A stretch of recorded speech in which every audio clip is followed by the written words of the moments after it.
নামাজের জামাতে দাঁড়াইছেন, কাতারের মাঝখানে আছেন, অজু ভেঙে গেছে। এখন এমন মুসল্লি গাদাগাদি করে দাঁড়াইছে, পিছনে 10-12 কাতার আছে, আপনি ভাইঙ্গা শেষ পর্যন্ত অজু করা কঠিন।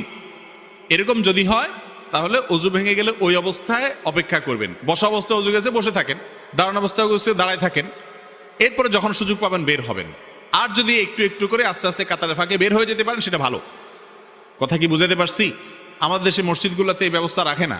আরব দেশগুলোতে বেশিরভাগ মসজিদের চারপাশে 2 ফিট 3 ফিট করে জায়গা খালি রাখে, যাতে করে কারোর অজু ছুটে গেলে সে সবাই সামনে দিয়ে, নামাজি ব্যক্তি জামাতের সাথে নামাজ পড়লে ইমাম সাহেবের সামনে সূত্রা থাকলে অন্য মুসল্লিদের সামনে অজু ভেঙে গেলে সামনে দিয়ে গেলে অসুবিধা হবে না। কিন্তু যদি 10 কাতারের সব মুসল্লির নামাজের মনোযোগ নষ্ট করেন আপনি, সেটা তো আরেক মুসিবত।